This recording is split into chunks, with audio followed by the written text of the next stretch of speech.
Donc en 2013, l'agence d'urbanisme avait saisi l'instance régionale de débat public pour un premier débat à l'échelle du pays de Saint-Omer sur les questions du numérique. Et donc, désormais, on s'attaque à la question des mobilités. En pays de Saint-Omer, il y a tant des gens qui habitent dans l'urbain que dans les villages autour de Saint-Omer et de son agglomération et qui n'ont pas les mêmes pratiques de mobilité. Donc l'idée est de savoir justement comment au quotidien ils se déplacent et comment demain ils pourraient se déplacer mieux selon eux.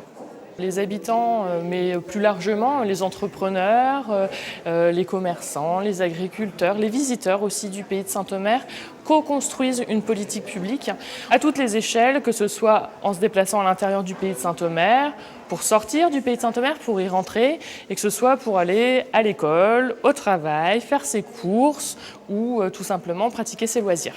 Au départ, j'ai vu sur les réseaux sociaux, Facebook en l'occurrence, qu'il y avait un débat public mobilité, que chacun puisse apporter sa contribution, à condition qu'elle soit prise en compte dans la mesure de ce qui est faisable et dans la mesure du raisonnable, bien entendu. C'est l'avenir, d'associer chacun à la réflexion. Je pense que c'est utile. Mon but, c'est surtout de penser aux autres. Penser aux personnes âgées notamment qui ne peuvent pas se déplacer. En l'occurrence, j'ai ma maman qui n'a pas de permis, donc c'est moi qui la conduis un peu partout, les visites de médecins, etc. Et puis aussi pour essayer de trouver une solution pour eux, s'ils veulent se déplacer, faire des courses, s'amuser aussi, pourquoi pas, ils ont le droit comme les jeunes. Donc mon rôle dans le débat est d'être la garante de la neutralité du débat, c'est-à-dire que je dois assurer à toutes les personnes qui viennent participer, sous quelque forme que ce soit, que leur parole sera bien prise en compte et entendue.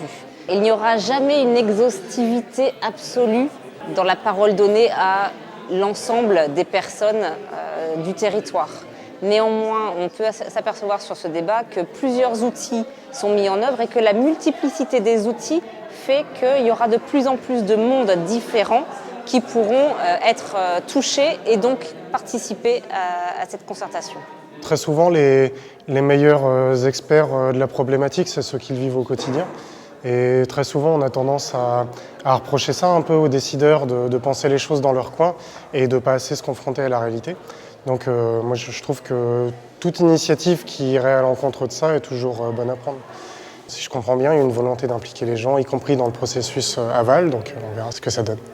Alors, plus de radars pour rouler moins vite, changer les moteurs des bus pour le bruit, remplacer par un bus écolo électrique. Les bus à 2 étages, c'est plus cher, mais c'est mieux pour voir le paysage. Par exemple, les bus en Angleterre. Ça, c'est une différence avec le débat sur le numérique, c'est qu'on a davantage d'enfants et d'adolescents qui participent et qui, eux aussi, font des propositions. Un besoin de déplacement plus sécurisé, plus convivial et plus respectueux de l'environnement. Généralement, c'est les tendances qui se dégagent des propositions des enfants.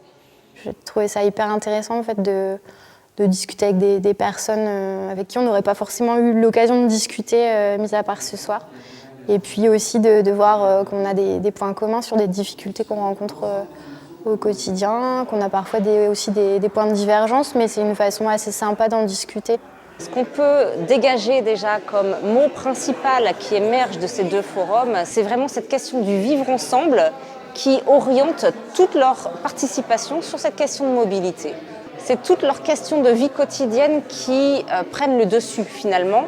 Plein d'autres thèmes émergent sur cette question de mobilité qui pourraient donner d'autres débats à venir et faire participer un plus grand nombre de gens à d'autres thèmes.